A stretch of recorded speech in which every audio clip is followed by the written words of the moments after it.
हर हर महादेव दोस्तों, आप सुन रहे थे मेरे साथ मैं तेरी हीर भाग 24। शिवम को जब शक्ति का सच पता चला तो उसने शक्ति को अपना लिया।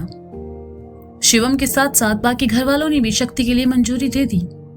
बस वंश थोड़ा सा नाराज था। काशी ने कभी उसे शक्ति के बारे में क्यों नहीं बताया ये सोचकर, लेकिन शिवम से बात करने के बाद वंश को एहसास हुआ कि शक्ति को लेकर वह गलत है। धीरे धीरे ही सही सब ठीक हो रहा था। शक्ति का इंदौर जाना बहुत जरूरी था, इसलिए उसी दोपहर वह इंदौर के लिए निकल गया ताकि अपने आप को बेगुनाह साबित कर सके। साथ ही उसने शिवम से भी वादा किया कि वह 2 दिन बाद काशी का हाथ मांगने उसके घर जरूर आएगा। शिवम काशी और शक्ति के रिश्ते के लिए मान गया। ये बात काशी को छोड़कर घर में सबको पता थी।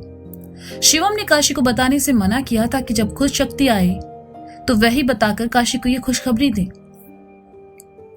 मुरारी अपनी विधायकी से बाहर आ चुका था। अब उसके पास वक्त ही वक्त था, अनु के लिए, मुन्ना के लिए और अपने दोस्तों के लिए। कुल मिलाकर मुरारी भी खुश था। काशी अपने कमरे में थी। आज जो कुछ भी हुआ उससे वह बहुत उदास थी। सारिका काशी के लिए खाना लेकर आई तो अनु ने कहा, देखो ना दी, काशी चुप होने का नाम ही नहीं ले रही, अब आप इसे समझाइए। सारिका ने खाने की प्लेट अनु को दी और काशी के पास आकर उसके आंसू पोंछते हुए कहा, क्या हमारी बेटी इतनी कमजोर है जो एक लड़के के लिए आ रही है? सारिका की बात सुनकर काशी ने नम आंखों से उसकी तरफ देखा तो सारिका ने आगे कहा, बल्कि हमारी बेटी को अपने हक के लिए आवाज उठानी चाहिए। क्या हमारी बेटी अपना अच्छा बुरा नहीं समझती? क्या वो नहीं जानती जिस लड़के को उसने चुना है वो उसके जीवन साथी बनने के लायक है या नहीं? या फिर हमारी बेटी इतनी कमजोर है कि अपनी जिंदगी के फैसले भी उसने दूसरों पर छोड़ दिए? काशी, तुम बड़ी हो चुकी हो, रोने से अब तुम्हें कोई चीज हासिल नहीं होगी। काशी धीरे धीरे सारिका की बात समझ रही थी। उसने अपने आंसू पोंछे और कहा, माँ, शक्ति बुरा इंसान नहीं है माँ। अगर पापा कहें हम उससे ना मिले तो हम उससे नहीं मिलेंगे। बस पापा से कहिए कि उसे कोई नुकसान ना पहुंचाए। हम उसे पसंद करते हैं माँ, लेकिन हम उसकी जान खतरे में नहीं डाल सकते। काशी, सच्चा प्यार हमेशा कुर्बानी मांगता है। अगर तुम्हारा और शक्ति का प्यार पवित्र है तो तुम दोनों जरूर मिलोगे। महादेव पर भरोसा रखो, वो सब ठीक करेंगे। तुम्हें डटकर अपने इस मुश्किल वक्त का सामना करना चाहिए। लेकिन तुम तो आंसू बहा रही हो, अपने आंसुओं को जाया ना करो। अगर शक्ति तुम्हारी किस्मत में है तो उसे लौट आने का इंतजार करो, बाकी हम सब तुम्हारे साथ हैं। सारिका ने कहा तो काशी को थोड़ा अच्छा लगा। वह सारिका के गले आ लगी। मैं भी अपनी प्यारी सी गुड़िया के साथ हूं, अनु ने काशी का सर सहलाते हुए कहा। और हम भी अपनी बिटिया की तरफ ही हैं। बिटिया क्या, हम प्यार की तरफ हैं, मुरारी ने कमरे में आते हुए कहा तो काशी हैरानी से उसकी ओर देखने लगी। मुरारी काशी के पास आया और कहा, अरे शिवम भैया की लव स्टोरी में हम किसी की हेल्प किए हैं, फिर तुम्हें काहे नहीं करेंगे? हम तो तुम्हारे साइड है काशी। इसके बाद चाहे इस उम्र में शिवम भैया से मारी क्यों ना खानी पड़े। मुरारी चाचा, कहते हुए काशी उसके सीने से आ लगी तो मुरारी ने कहा, अरे हमरे भैया से बाहर से सख्त हैं, अंदर से मलाई है मलाई। हम भी काशी के साइड हैं। और मैं भी, वंश और मुन्ना ने एक साथ कमरे में आते हुए कहा तो काशी दोनों को गुस्से में देखने लगी, क्योंकि मुन्ना से वह पहले ही नाराज थी और वंश ने आज शक्ति को पीटा इसलिए। उसने नाराज होकर कहा, माँ, हमारे दोनों भाइयों से कह दीजिए कि हमें इनसे कोई बात नहीं करनी है। क्यों नहीं करनी? अच्छा, मैंने उसको मारा इसलिए? देख, उसने भी मुझ पे हाथ साफ किया था। अब मुझे क्या पता वो पुलिस वाला है, पता होता तो मैं साइड से नहीं निकल जाता। वंश ने नौटंकी करते हुए कहा तो काशी मुंह बनाने लगी। वंश उसके सामने आया और कहा, अच्छा माफ कर दो, वैसे गलती तुम्हारी है। तुमने मुझे कभी शक्ति के बारे में बताया क्यों नहीं? बताया होता तो इतना सब नहीं होता। और तुम्हें उस लड़के की इतनी परवाह है, अपने बड़े भाई की नहीं। एक पंच भी लग जाता ना मुंह पर तो मुंबई वाला कॉन्ट्रैक्ट तो गया होता मेरे हाथ से। ठीक है, माफ किया, लेकिन आज के बाद आप उस पर हाथ नहीं उठाएंगे और थोड़ा तमीज से बात करेंगे। काशी ने कहा, ओहो, अभी से पजेसिव देख रही हो माँ? वंश ने कहा, माँ देखो ना। काशी ने कहा, ए चलो तुम सब जाओ यहां से, इसे परेशान मत करो। काशी, तुम चलकर खाना खाओ। सारिका ने कहा तो सब बाहर निकल गए। सारिका ने अनु से प्लेट लेकर टेबल पर रखी और खाना खाते हुए कहा। काशी आकर बैठी और कहा, माँ, क्या पापा हमसे नाराज हैं? शक्ति ने उनसे क्या उन्होंने शक्ति को अपना लिया? आप सब हमारी साइड हो जाएंगे तो पापा अकेले हो जाएंगे ना माँ? पापा की लाडली, तुम्हारे पापा अभी थोड़ी परेशान है काशी। जैसे ही उनका गुस्सा शांत होगा उन्हें तुम्हारा और शक्ति का प्यार भी समझ आ जाएगा। तुम चिंता मत करो और बस खुश रहो। 2 दिन बाद शक्ति वापस आएगा, तब तुम्हारे पापा उससे बात करेंगे। सारिका ने प्यार से काशी को समझाते हुए कहा। क्या आप सच कह रही हैं माँ? क्या पापा को शक्ति से कोई शिकायत नहीं है? काशी ने फिर पूछा। काशी, इतना मत सोचो, खाना खाओ, हमने कहा ना हम तुम्हारे साथ हैं। सारिका ने कहा तो काशी ने हामी में गर्दन हिला दी और चुपचाप खाना खाने लगी। सारिका ने काशी को खाना खिलाया और वहां से चली गई।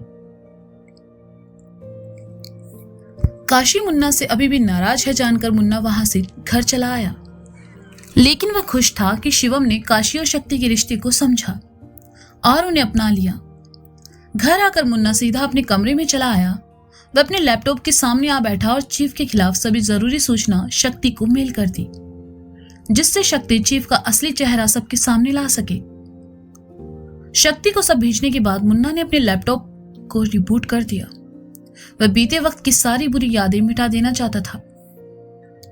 रिबूट होने में समय लगना था, इसलिए मुन्ना अपने कमरे में बिखरे सामान को जमाने लगा। उसने बिस्तर पर रखे कपड़े उठाए और कबर्ड में रखने लगा। कभी वह कपड़ों को तह करता तो कभी कमरे के पर्दे ठीक करता। मुन्ना जानबूझकर खुद को बिजी रखने की कोशिश कर रहा था ताकि उसे गौरी का ख्याल ना आए। अपने बुक रैंक के पास आकर मुन्ना अपनी किताबें जमाने लगा। किताबें रखते हुए सहसा ही उसके हाथ रुक गए और उसे गौरी की याद आने लगी। उसे वो पल याद आने लगे जब गौरी पहली बार उसके कमरे में आई थी और किताबें देखते हुए कहा था, तुम लव स्टोरी नहीं पढ़ते?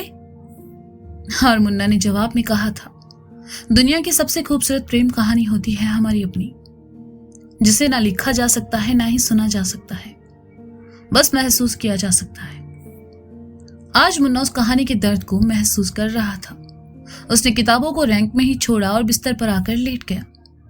गौरी के साथ बिताए पल एक एक करके उसकी आंखों के सामने आने लगी। वह चाहकर भी गौरी की यादों से खुद को आजाद नहीं कर पाया। आज जैसे शक्ति और काशी का प्यार सब समझ गए, क्या कभी उसका और गौरी का प्यार भी समझ पाते? सोचकर मुन्ना के सीने में एक चुभन का एहसास होने लगा। मुन्ना पहले जब भी गौरी के बारे में सोचता था मुस्कुराने लगता था। खुशी उसकी आंखों में साफ दिखाई पड़ती थी, लेकिन अब जब भी वह गौरी के बारे में सोचता है तो सबसे पहले उसे वंश का चेहरा नजर आता है और मुन्ना अपनी बढ़ती भावनाओं को रोक लेता है। गौरी के बारे में सोचते सोचते मुन्ना ने अपनी आंखें मूंद ली और कुछ देर बाद नींद के आगोश में चला गया। घाट पर हुई लड़ाई की वजह से वंश को हाथ में हल्की सी खरोंच आई थी और कपड़े भी गंदे हो चुके थे, इसलिए वह अपने कमरे में आया और नहाने चला गया। नहाने के बाद वंश अपने बालों को पोंछते हुए बाहर आया। उसने अपना फोन देखा, उसमें 2 मिस्ड कॉल थी। वंश ने बाल पोंछते हुए नंबर वापस डायल किया और फोन की स्पीकर पर डालकर वहीं बिस्तर पर रख दिया। रिंग जा रही थी और कुछ देर बाद फोन उठाया और कहा, हेलो, कौन? लड़की की आवाज सुनकर वंश को अजीब लगा। उसने कहा, हु आर यू? अजीब आदमी हो, फोन तुमने किया है और पूछ मुझसे रहे हो, लड़की ने चिढ़ते हुए कहा।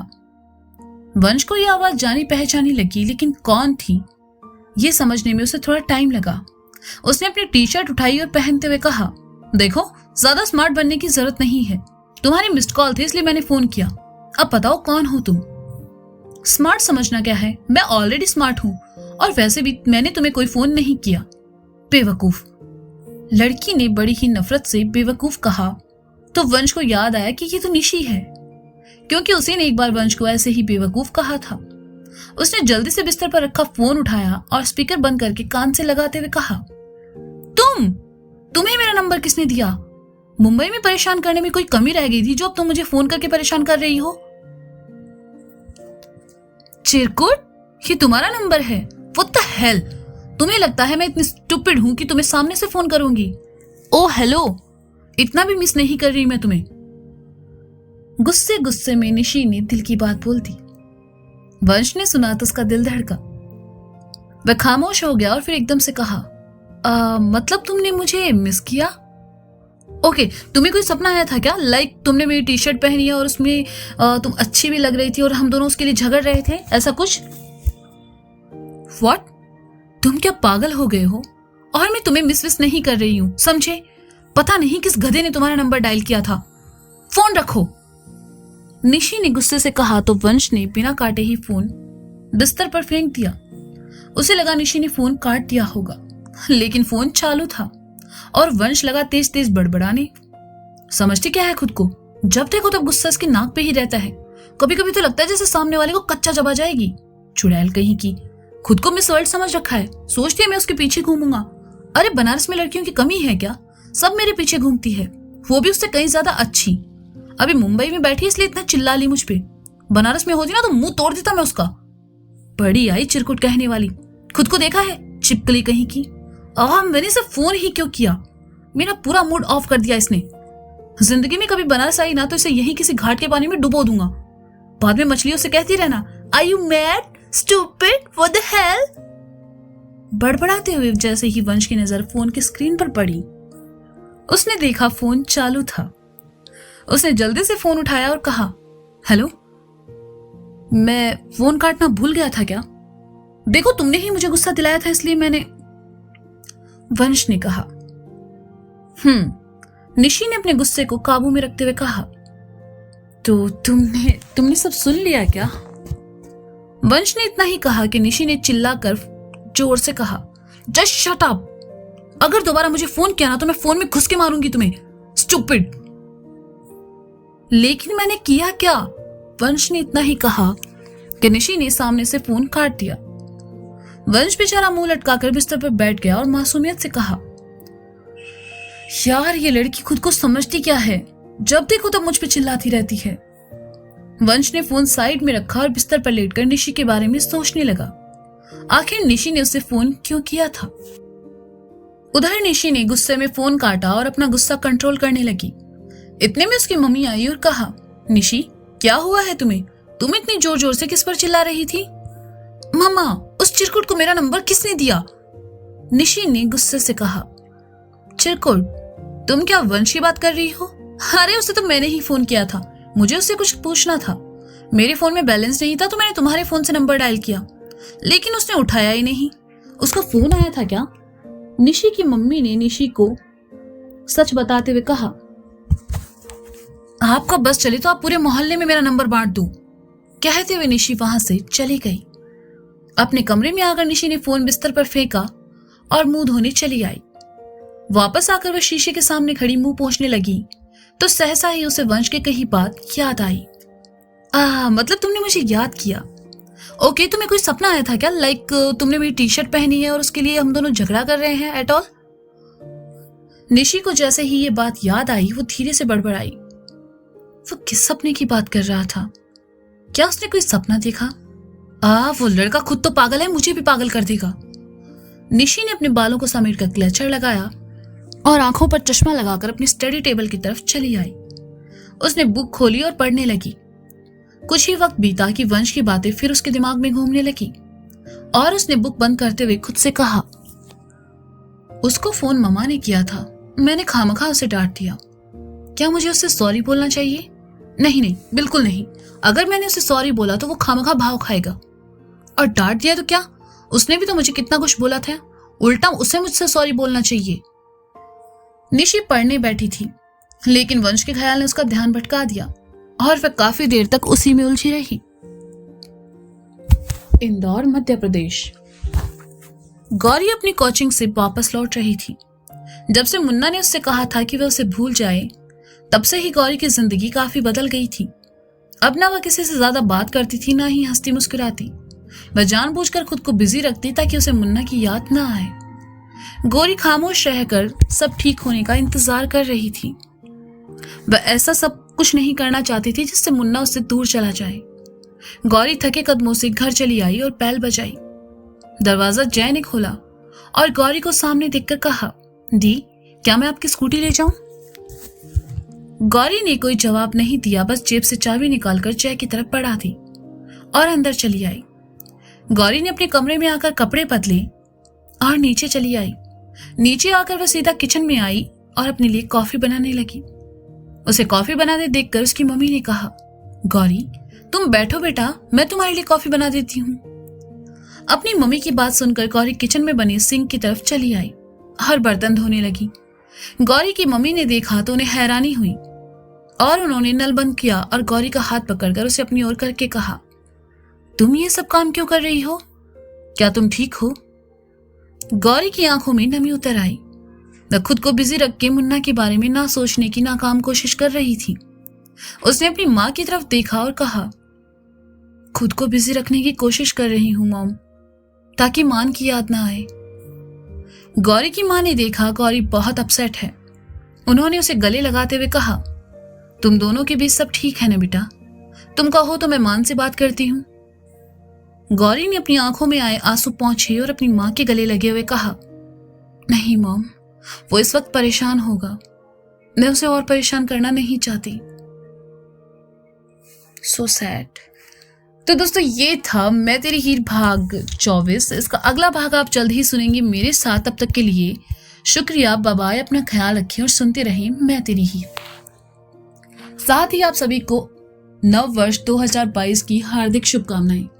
आने वाला साल आपके लिए ढेर सारी खुशियां लेकर आए। आप खुश रहें, स्वस्थ रहें और सुनते रहें मेरी कहानियां। Thank you.